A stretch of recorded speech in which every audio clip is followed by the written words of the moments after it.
যেগুলো দেখার পর বন্ধুরা আপনারা এখন পর্যন্ত হয়তো অনেক গাছপালা দেখেছেন, কিন্তু আপনারা কি কখনো ভেবেছেন যে দুনিয়ার সবচেয়ে বড় গাছ কোনটি এবং কোন গাছটি সবচেয়ে বড় গাছ হিসেবে গিনেস বুক অফ ওয়ার্ল্ড রেকর্ডে নিজের নাম লিখিয়েছে? আজকের ভিডিওতে আমি আপনাদেরকে জানাবো পৃথিবীর সবচেয়ে বড় 5টি গাছ সম্পর্কে, যেগুলো দেখার পর আপনিও হতবাক হয়ে যাবেন। তো চলুন শুরু করা যাক। Number 1, general Sherman. General Sherman পৃথিবীর সবচেয়ে বড় সিকুইয়া গাছ। এই গাছটি ক্যালিফোর্নিয়ার সিকুইয়া ন্যাশনাল পার্কে পাওয়া যায় এবং এর আয়তন 2500 কিউবিক মিটার থেকেও বেশি। গাছটির চওড়ায় 25 ফুট এবং উচ্চতায় 274 ফুট। 1879 সালে জেমস ওলভারটন নামক একজন পরিবেশ বিজ্ঞানী এই গাছটিকে খুঁজে পেয়েছিলেন। জেমস ওলভারটন আমেরিকার সিভিল ওয়ারের সময় জেনারেল উইলিয়াম শেরম্যানের নেতৃত্বে কাজ করেছিলেন, তাই তিনি এই গাছটির নাম রাখেন জেনারেল শেরম্যান। তবে বন্ধুরা, এই গাছটির বয়স জানলে আপনার মাথা ঘুরে যাবে, কারণ এই গাছটির বয়স প্রায় 2700 বছর থেকেও বেশি। গাছটি 2700 বছর ধরে পরিবেশের নানা প্রতিকূল অবস্থায়ও এখন পর্যন্ত টিকে আছে। Number 2, the great banyan tree. বন্ধুরা, এই গাছটি হচ্ছে পৃথিবীর সবচেয়ে বড় বট গাছ। এটি দুনিয়ার অন্য কোথাও নয়, বরং আমাদের পার্শ্ববর্তী দেশ ভারতের কলকাতায় অবস্থিত। অবাক করার বিষয় হচ্ছে এই গাছটি 18,918 বর্গমিটার জুড়ে বিস্তৃত আছে, যা প্রায় 4.5 একর থেকেও বেশি। যদিও এই বাগানে 150 প্রজাতির আরও অনেক গাছপালা রয়েছে, কিন্তু দেশ বিদেশের পর্যটকদের জন্য এই গাছটি হচ্ছে আকর্ষণের কেন্দ্রবিন্দু। মানুষ দূর দূরান্ত থেকে শুধুমাত্র এই গাছটিকে দেখার জন্যই চলে আসে। বাগানের বেশিরভাগ অংশেই এই গাছ নিজের ডালপালা ছড়িয়ে আছে এবং এই কারণে গাছটির নাম গিনেস বুক অফ ওয়ার্ল্ড রেকর্ডে সবচেয়ে বড় বটগাছ হিসেবে আখ্যায়িত হয়েছে। তবে কিছু মানুষের জন্য এই গাছটি কোনো জঙ্গল থেকে কম নয়। আসলে এই গাছগুলো পানির খোঁজে নিজের শাখা প্রশাখা বিস্তৃত করে এবং সেই শাখাগুলি পরবর্তীতে এক একটা গাছ হিসেবে ছড়িয়ে যায়, যার ফলে আজকে এই গাছটির প্রায় 2800-র মতো শাখা রয়েছে। Number 3, lost Monarch. এই গাছটি রয়েছে নর্থ ক্যালিফোর্নিয়ার একটি জঙ্গলে।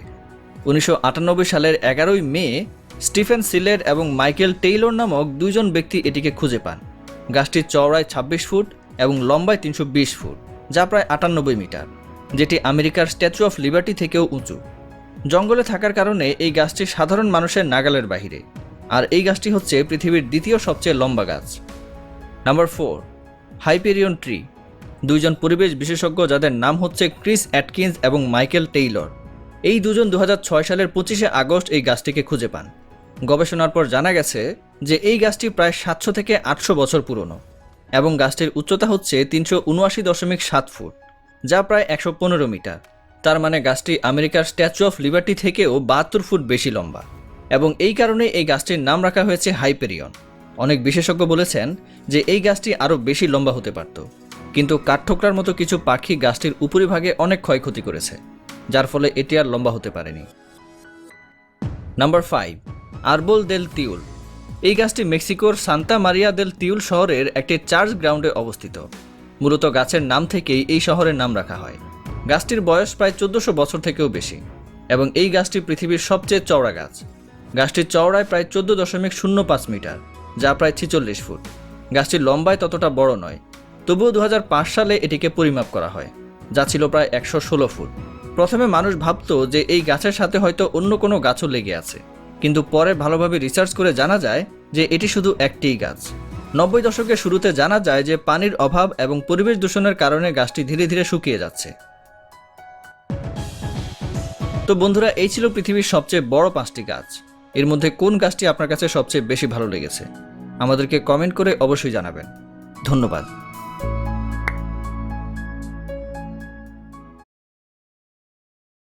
বন্ধুরা, বর্তমান পৃথিবীতে প্রায় 200টির বেশি দেশ রয়েছে, কিন্তু এ সকল দেশের মধ্য থেকে শুধুমাত্র জাপানই একমাত্র দেশ যারা কিনা 100 বছর আগে বসবাস করছে।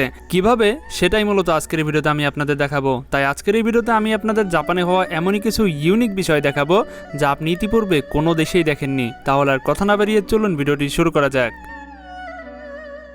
বন্ধুরা, যখন এনিমের কথা বলতে যাই তখন সর্বপ্রথম আমাদের মাথায় জাপানের কথাই আসে। জাপানের লোকেরা এনিমে এত বেশি পছন্দ করে যে প্রত্যেকটা জায়গায় এই এনিমেগুলো শো করা হয়। এমনকি জাপানের কফি শপে এনিমে সবচেয়ে বেশি পছন্দের ক্যারেক্টারগুলো তারা তাদের কফিতে ড্র করে পান করে। এই কাজ করার জন্য জাপানের কফি শপগুলোতে দুনিয়ার সবচেয়ে অভিজ্ঞ আর্টিস্টদের আনা হয়। তো আপনারা দেখতেই পাচ্ছেন আপনার পছন্দ মতো এই কফি শপের আর্টিস্টরা আপনার কফির ওপরে আপনার ফেভারিট অ্যানিমেগুলোকে ড্র করে দিচ্ছে খুব সুন্দরভাবে। যাই হোক, এরকম ইউনিক কফি আপনি জাপান ছাড়া হয়তো আর ইতিপূর্বে কোনো দেশেই দেখতে পাবেন না।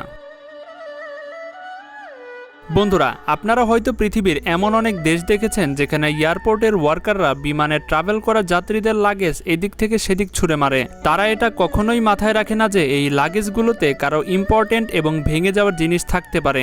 এমনকি এভাবে লাগেজগুলো সরানোর ফলে তাদের ব্যাগগুলো ফেটেও যেতে পারে। যাই হোক, জাপানে আপনি এরকমটা দেখতে পাবেন না। এদেশে এয়ারপোর্টের ওয়ার্কাররা তাদের যাত্রীদের টেক কেয়ার করার পাশাপাশি তাদের লাগেজগুলো খুব সুন্দরভাবে এবং সাবধানতার সাথে আপনার কাছে পৌঁছে দিবে। এই দেশের এয়ারপোর্টের ওয়ার্কাররা লাগেজগুলো এক্সট্রা প্রোটেকশন দেওয়ার জন্য এরকম ফোম ব্যবহার করে, যাতে লাগেজের ভেতরে থাকা কোনো পণ্যই ক্ষতিগ্রস্ত না হয়। সত্যি, এরকম দায়িত্ববান কর্মকাণ্ড একমাত্র জাপানেই সম্ভব। বন্ধুরা, এখন যদি আমরা বাংলাদেশ, পাকিস্তান এবং ভারতের কথা বলতে যাই, তাহলে এই দেশগুলোতে ট্রাফিক রুলস সবচেয়ে কম মানা হয়। এই দেশের সকল গাড়ির ড্রাইভাররা চেষ্টা করে কার থেকে কে আগে যেতে পারে। এমনকি ড্রাইভাররা এক টুকরো জায়গা ছেড়ে দেয় না অন্য গাড়ির জন্য। এমনকি তারা ট্রাফিক রুলস মানে না, যার কারণে বড় বড় ট্রাফিক জ্যাম হতে দেখা যায় এই সকল দেশে। কিন্তু একদম ভিন্ন চিত্র দেখতে পাবেন জাপানে।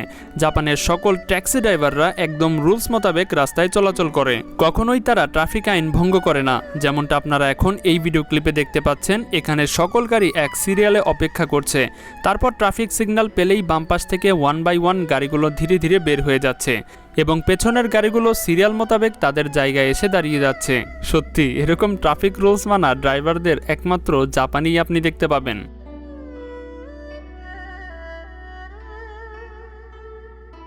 বন্ধুরা, এখন যদি ট্রাফিক পুলিশের কথা বলতে যাই, তাহলে এদের কাজ অনেক কঠিন। কেননা যতই ঝড়, বৃষ্টি, তুফান, এমনকি গরম বা শীত থাকুক না কেন, তাদের ট্রাফিক কন্ট্রোল করার জন্য কাজ করেই যেতে হয়।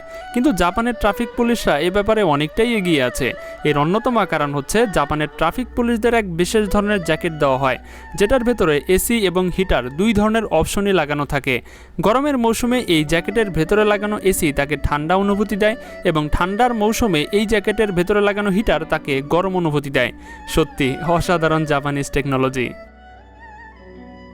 বন্ধুরা, মোবাইল এমন একটা জিনিস যেটা মানুষ সব জায়গায় ব্যবহার করে, এমনকি ওয়াশরুমে পর্যন্ত মানুষ এগুলো ব্যবহার করতে দ্বিধাবোধ করে না।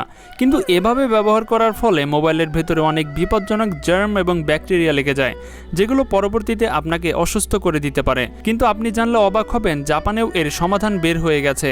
জাপানের পাবলিক টয়লেটগুলোতে এমন এক ধরনের ওয়াশ বেসিন লাগানো হয়েছে, যেটার সাহায্যে আপনি আপনার হাত ধোবার পাশাপাশি আপনার মোবাইলটাকেও স্যানিটাইজ করতে পারবেন।